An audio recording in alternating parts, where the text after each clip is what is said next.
Hello, and welcome to our series on self-marriage. I'm here today with Lulu Jemimah, who's about to tell us about her self-marriage in Uganda.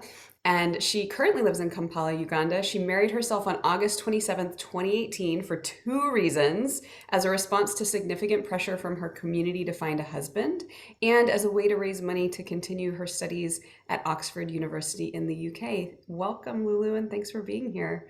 Thank you. Thanks for having me. Hi, Megan. Of course. And let's talk more about these driving factors in your self-marriage. Tell us about the pressure you felt to find a husband. Well, okay, so I come from Uganda, which is, I'm sure even where you come from, Megan, it's almost like a rite of passage, isn't it? You reach a certain age, you meet someone, you get married, you settle down and have some kids. So I remember when I was younger, I used to have an imaginary boyfriend called Arthur. And it was obvious that I would marry him. So I kind of like formed this idea of a partner, like what he had. He was successful, he was kind, he was rich. And I think it was my own way of rewriting my narrative on love, what was important. Anyway, I realized that we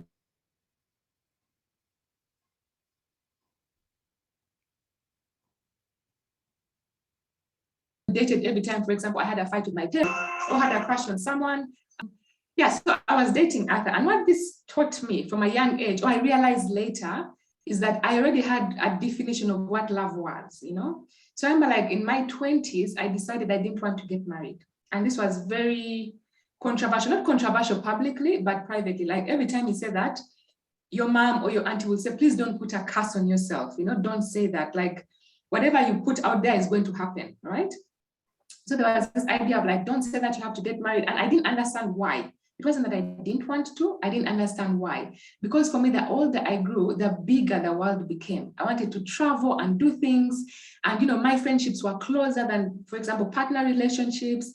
And also, to be honest, like there's this thing, and it has become worse now, but it was almost like a man is a man. Like we found out, like, for example, men would cheat in relationships and then women wouldn't leave. All these things that I didn't quite agree with. Anyway, so fast forward, I'm in my 20s and I'm deciding like to see the world. But also because I come from Uganda, the only way to live sometimes is to study. And I'm glad I did that. So I went to Australia for my undergraduate and then to the UK for my master's. But the more I traveled, the more I wanted to do so much more. And honestly, marriage was not even a question. It was like if someone comes along that ride, well and good.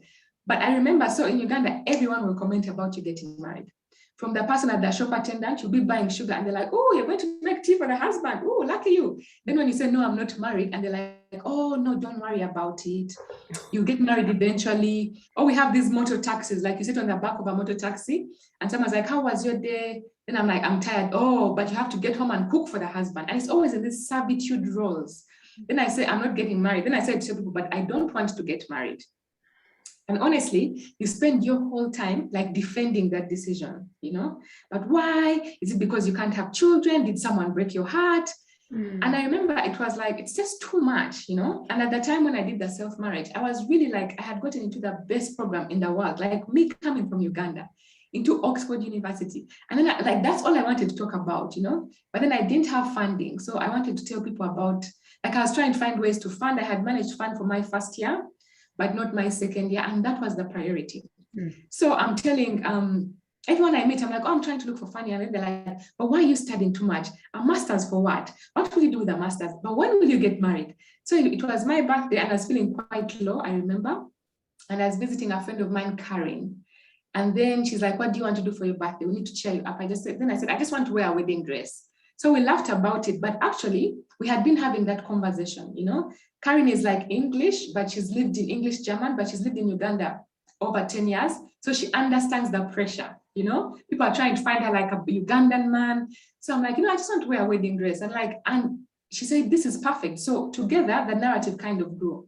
First, it was just as a way of self-love, you know? Yeah. I want to wear a wedding, like something white and pure and just like weightless. And then honestly, that's how it started.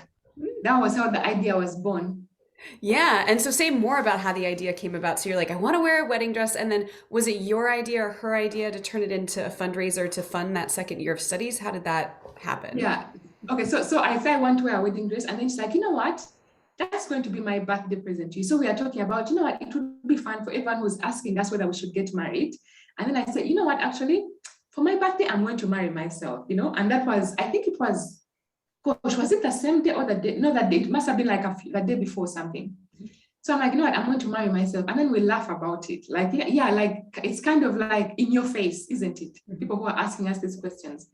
Anyway, so we look up bridal shop. She offers to rent for me that dress, which was about, I can't remember, but less than $20, you know, to rent for me that dress.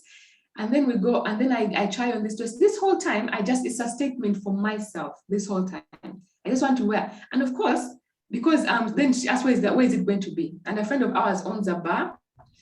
And that's where the party was going to be anyway. So I decided it's going to be there. But interestingly, the longer the hours came, the more self-conscious I felt about this. Like, what will people think? Are they going to laugh at me? Anyway, I go and then I try on that dress. I tried on a few dresses at this bridal shop. And honestly, Megan, I felt so beautiful because also the young girl in me still has those like white gown, you know, picket fence kind of dreams. And I felt so nice and so cheerful. So I tell my brother always bakes me a cake on my birthday.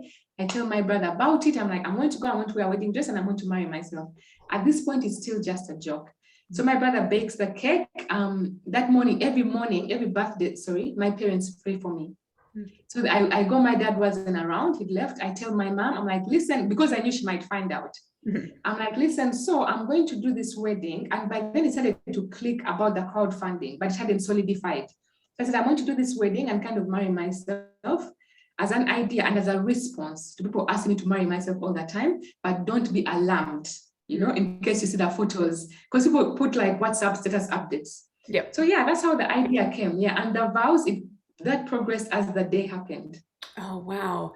So had you heard about Yeah. self-marriage before, or was this just kind of an No, organic? Wow, that's so I had never cool. had, no, I had never heard about it before. I just wanted to really wear a wedding gown. Yeah. So cool. And as you thought about, okay, so tell us more about the fundraising side of it because it did serve this dual purpose of self-love and Yeah. raising money. And yeah, how you did crowdfunding and you sold tickets. So Yeah. Yeah. how did that work? So the wedding, so what happened? So when I did the wedding, then the day happened, we ate cake, I came out in my gown. Then I did vows as well, but I'll come to that later. So what happened is that wedding, my wedding didn't have any tickets. So then later I decided my commitment in my vows, I said, I'm committing to the life I have decided to have, you know, and this is my life. If it's school, I'm going to see it through. So my friend who had suggested the wedding, she gave me the rings, like 2 rings. Actually, today is the first time, like I don't have them, but because I was doing something else, but she gave me 2 rings. I wore the rings. Another friend of mine was officiated it. It was really, really brief. But when I was standing up there, I decided, you know what? This is whatever I decide to do, I'm going to be okay with it. Whether it's get married or not, have kids or not, you know. And then later, I had gone back to Oxford and I was really telling my friends at Oxford, I might have to drop out because I couldn't afford the second year. I had crowdfunded the first year of tuition and I was really embarrassed, you know, because the cost is like over $20,000 plus transport and everything. So I'm thinking, £20,000. So I was thinking, how am I going to go back to people and crowdfund for a second year? I'd already gotten 11,000 to do my first year. So I was really considering it. And then something interesting happened. So I was in a conversation with a classmate, a male classmate, and he was telling me about how, and his genuine feelings, how he felt that he was worried about the industry because there were more opportunities for women and for Black people.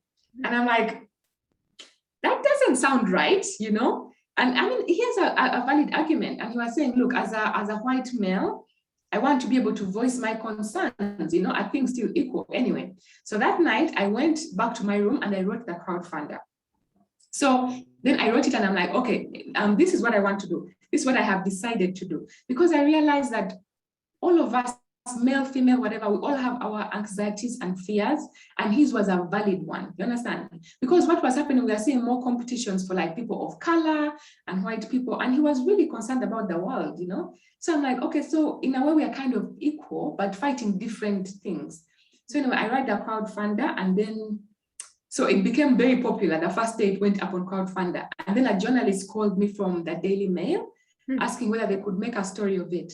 So then they covered the story that the BBC was calling and stuff. And then somewhere there was like positive, there was a lot of positive reception and some negative reception. Yeah. Yeah. So that's how the second wedding happened. So there's a radio presenter influencer. She's called Sima. I had never met Sima. So Sima, she goes on Twitter and she shares the wedding and she's like, maybe I should marry myself too, you know? And then another Twitter, I think they call themselves Trips, Bernard, who is a lawyer in Uganda, responded, like maybe they should get married to put their families off pressure. And then what happened? Suddenly, all these brands, like beer brands, venues, are jumping onto their tweet, saying, we shall provide the drinks, we shall provide the cake, we shall provide all these things. And like service providers are jumping on. And then they decide to actually do the wedding and sell tickets and give me the money for my tuition. So that was really beautiful. Oh. And all the comments that were coming out, you know, I felt this pressure before, I'm like this. So there was good and bad as well.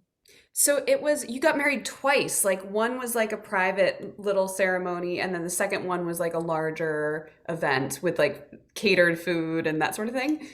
No, so mine was really small and private with drinks. People came and bought their drinks, yeah. But when these two Ugandan celebrities, so to speak, made a joke about it, then people kind of went, like supported them, and then their wedding was public. So then they had a massive wedding, yeah, where they had like the tents and the balloons. It was really beautiful. Oh, that's so delightful. I love it. Oh, inspiring. Yeah. And how great, because these acts of self-love inspire other people's acts of self-love, and it just becomes this thing that spreads, right? Because of course, so many people saw theirs and hopefully had a little reminder of loving themselves too.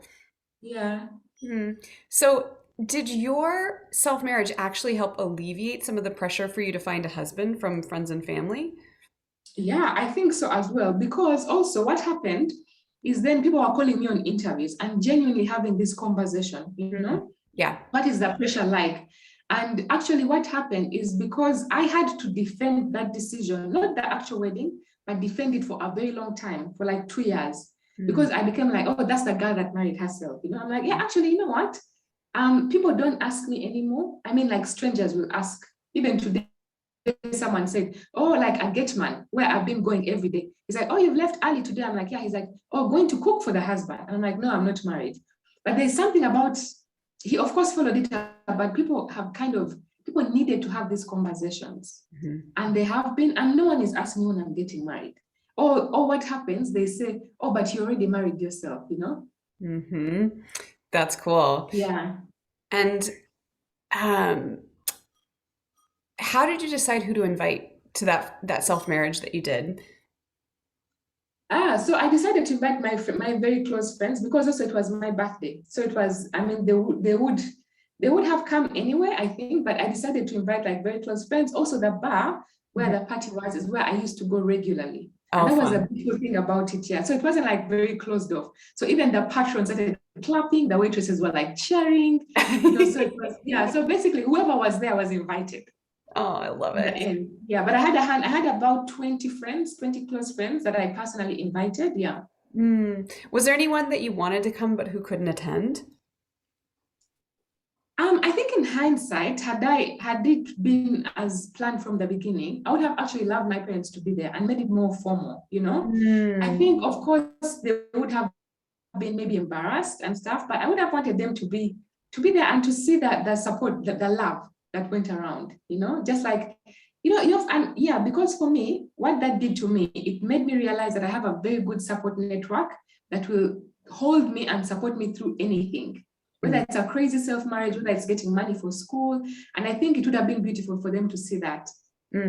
I love that. I love that. Yeah. And, you know, you really said that this was a collective effort. You've mentioned that your brother made your cake. How else was it a collective effort?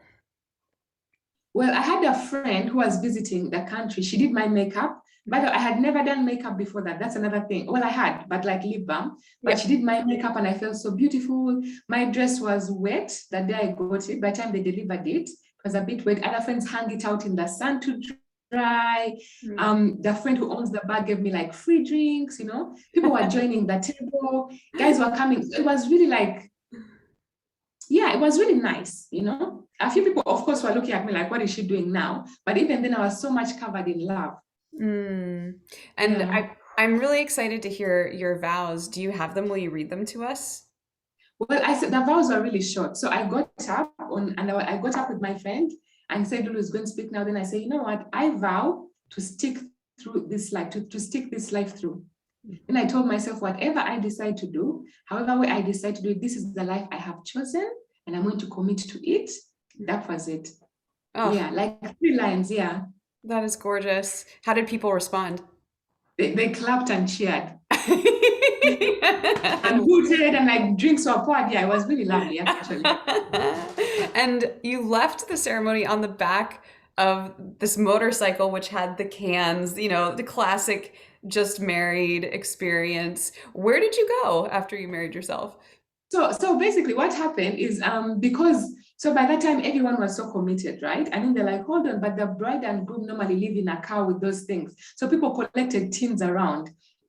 Even those border guys, they tied them and then they actually just got me to like officially leave. So we did a loop around because the guests were still there. We did a loop around the compound. I came back. Then it was more relaxed, you know. I came back and I was Mm, talking to my friends and stuff. Yeah. And I went home and honestly, there was a weight lifted mm, of just like, even because I knew that commitment was also like, I knew in that moment that I yeah. would find that tuition for Oxford. I didn't know how yet, but I'm Mm. like, this is whatever I focus on, I will do it. That is Yeah. amazing. That is amazing. I think that's so much of sometimes we don't know how, but if we can really get in alignment with our values, who we are, Yeah. what we want, and make promises to ourselves and take action, it does open up. Like we don't know, we don't have to know how. We just have to Yeah. take the next step that feels right for us. Yeah. Yeah. Mm. And it sounds like you probably couldn't have even imagined how, like the BBC was covering it. Like, Oh my God. Ouch. Do you know what, Megan? I felt like such a little celebrity as well, you know? Like the baby. I remember like the CNN Africa wrote on my Twitter page, we are trying to get in touch with you. Open up your DMs. And I'm like, it was so nice. But you know what? Even apart from the public, that was really sweet and exciting. But it Mm, was what happened in private that I actually appreciated more. yeah, Because I would have conversation even with guys. Guys would be like, you know what? We feel the pressure more than women.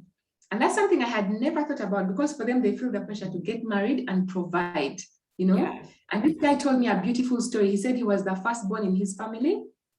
And the one that people always relied on financially. yeah. But when it came to big family meetings, they didn't allow him to talk because he wasn't married and he didn't have children. So while they relied on him financially, like his opinion didn't matter, you know, on big family events. And he was genuinely hurt. And he's like, you know, I'm so glad you did this. I'm so glad because we feel the pressure and like I work so hard, I support my family, but because I don't have children and a wife, I'm not considered whole. And it was that word of whole, you know. So I Yeah. like that people were having those conversations. Even online, some people were being bullies. Like really, it was really horrible. Mhm. But you could see from those who responded, saying, my auntie said this, and my mom keeps saying this, and I shared this with my mom. So that Mhm. was kind of nice. You know, this brings us to another great point because, you know, my self marriage also went viral, and I knew before it did that there would be haters, there would be people that had opinions. And I Mhm. find that people deal with that different ways. So since I knew that that would be happening, I actually like visualized how I would respond to them. And then when it happened, I like was able to, you know, it still stung a little bit, but I was able to stay calm. How did you deal with Mhm. these haters that you got? You know what? It took me completely by surprise. First of Mm, all, I've always, like, I've worked in media all my life, you know, so I've always kind of seen the good side of media, like you can crowdfund and stuff. And because the first crowdfunding, everyone was so supportive. mhm. So when this happened, I was so shocked at two things: how horrible the comments were. I remember like one of them I still remember someone said, this is the problem of over-educating women. And that sat with me like deep in my belly, you know? And Wow. then the other comment was just like, oh, you know, she's just a closeted lesbian and she's trying to hide and all this. And that for me, that doesn't matter, but it's just like all these opinions, you know? But also because people were not reading the crowdfunding. So they would just put the screenshot. And the screenshot says, girl got married to get rid of pressure from parents. So what would happen? People would be like, you know what? Her parents, like, they were even attacking my parents. Like, it's their fault for raising such a horrible daughter, that's blah, blah, blah, and all these things. So I remember it really shook me. And also, because two things were happening. Remember, like the crowdfunding was gaining momentum, people were giving me money. So I felt that if I complained about the negative comments, it would kind of be ungrateful for the positive stuff. So I kept a lot of stuff inside. And I remember, like, sometimes I would go to check my, like, online or Twitter, and I would be terrified. And what happens also is people will tag you. So even if it's on a random, someone will tag you in a bad comment, you know, or like a good comment. And honestly, it really hurt, but also it exposed me, you know. Keep in mind, I'm trying to publicly crowdfund for school, but on a platform where I was like retreating from. So every time I open the email, I'm like, that was bad. But then, so things like two celebrities, strangers, I had never met them in my life. Like deciding to get married, finding my number, calling me and saying, can we contribute to your tuition? Organizations saying, can we please give you money? Someone offered me like flights I used to have to fly back 4 times to the UK. It's really expensive to do my course. Someone offered to pay all my entire flights, you know? And things like that, when things like that happen, eventually the bad stuff became lighter, if that makes sense. Yeah. Like I focused on the good stuff, yeah. But I learned that the internet can be a terrible place, like really horrible. Yeah. So it sounds like for you, the most self-loving reaction was to focus on the good. Like the bad is going to be there, but I need to focus on the good, think about it, be grateful for it, etc. Yeah. And how was it for you? Did you have interviews? Because those also helped a little bit. Because you have to justify it all the time, isn't it? Yeah, you do have to justify it all the time.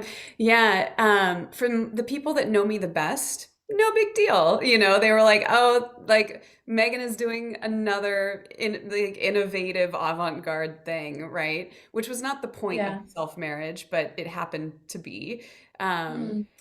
So I did an interview with This Morning in the UK, which is the UK's largest morning show, and then I had a lot of people interview me from different publications, and then people started just like republishing what was written. But in doing that, they got some facts wrong, which, you know, whatever. But it was interesting to watch it like this game of telephone, like information becomes slightly skewed or just blatantly incorrect as it went down. So the worst hate mail that I got was after This Morning, my appearance on This Morning. And I just recognize that ultimately those opinions don't matter. You know, like Brene Brown says, like you have a little card and you write on it the names of the people whose opinions matter to you and everybody else's opinions just don't matter. And I think that I take a lot of solace in that. Like, as long as like my best friends and my family love me and like it just doesn't matter what other people say. That's really beautiful. I think what I appreciate about your self-marriage is you came at it from a point of self-love and to prove and to do it. I think for me, it was a discovery through that process. Yeah. You know, it was like, because I think, especially being a female from Uganda, I'm always trying to prove myself, you know. I'm going to be like good at my job. I'm going to be, I mean, people do that, but I've always, like I'm met with resistance. For example, if I can't get the education I want in Uganda, I will go out and find it. I'll apply for scholarships. So I was always trying to prove myself. And when the negative comments came, it was like, I don't know, you know, it was like they really, like a sponge, you know? Yeah. Because when you try to prove yourself and then you get that validation, you kind of learn to live off people's validation. So for me, like it was after the self-marriage that I actually realized self-love. And I'm like, you know what? It doesn't matter. You did this one thing and it's amazing and you can do whatever you want. What are the most valuable lessons you've learned about self-love since your self-marriage? I think the most valuable lesson is you just need your inner tribe or inner circle. People use that word a lot. It can be 2 or 5 people. Once those people love you and they have your back, that's it. You're going to be okay, you know? And the second thing that I learned is that we are so similar. like in the world. I mean, like, you know, you've talked to people from Australia, from Asia, from all over. There are so many people going through the same thing, and they will relate to you. Yeah. So just do whatever you believe in, and people will relate to you. Yeah. And the other thing I learned as well is, you know what? It's in the quiet moments that you really decide who you are. Because sometimes I was like on interviews, I'm like, oh my God, you know, it actually started to get to my head. Like I would walk into a place and they're like, that's the girl who married herself. And I'm like, a little bit cocky, but then when I'm sitting with myself, you know, and then it's weird because when I'm sitting with myself, that's when I'm like reading the comments online and I'm like, ouch. But it's those quiet moments, that's when the love, that's when you feel, you bathe yourself into the love, the self-doubt, all of that. And once you come out of that, okay, then you're going to be fine. Yeah. Yeah, that's beautiful. That's one of the hopes for this book and these interviews is that anyone who decides to marry themselves understands that they're a part of this network, this community of people that have done it and get it, and also really value self-love, agency. It's really important to know that people have your back. And it's like both that inner circle, like the posse that you and I are talking about, and then also to know that this world is full of so many people. And Yeah, like there are the people who get you even without you exactly. knowing them. Yeah. Yeah. And also not to mention the opportunities I got, because employers would come and be like, you know what, that was pretty bold of you. I have this opportunity for you. So Nice. Oh, I love yeah, that. Did you end up having a honeymoon? I did. So basically, it wasn't so much a honeymoon. It was when I met my goal. When I met my goal for the crowdfunding, Mhm. I said I'm going to do something nice for myself, you know. And then I just took like a week off and relaxed Mm. and celebrated.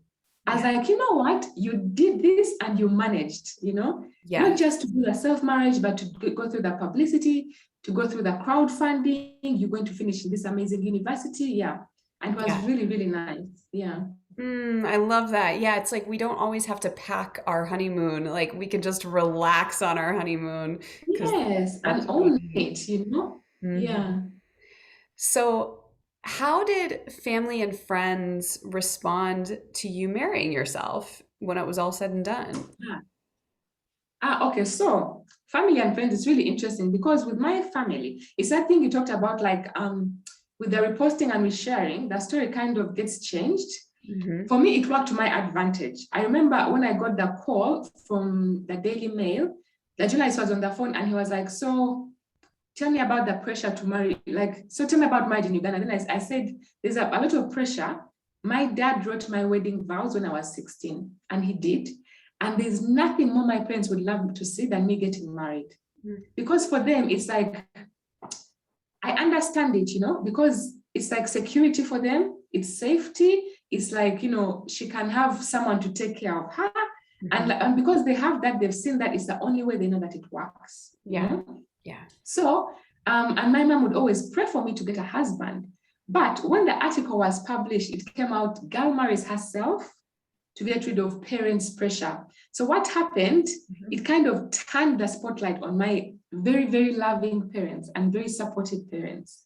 And some people were like, you know, in Uganda, it's like, there's this saying, you know, like basically like the child represents the parents. Mm. You know, how you treat yourself is how your parents raise you, their morals and all that stuff, you know. Mm. And already it was very out there and a lot of backlash went to them. And I had to explain to them. And of course, they were hurt. You know, I was hurt on their behalf. Yeah. And, you know, some journalists wanted to talk to them. So my mom was embarrassed, as she should have been. I only say that because she was embarrassed for me. You know, when you love someone and then you're embarrassed on their behalf or hurt on their behalf because you Hmm. want to protect them. So Yeah. that was that. But when the money started coming in for the crowdfunding, she's like, I'm so proud of you. You're such a genius. You're so clever. I'm like, am I now? You know? So Yeah. yeah, there was a lot of worry, concern, frustration also, because Mm. my parents are Christian, yeah, and the sanctity of marriage is very important to them. Mhm. So I wanted them to know that I'm not making fun of marriage as an institution. Mhm. I'm just like challenging and questioning it.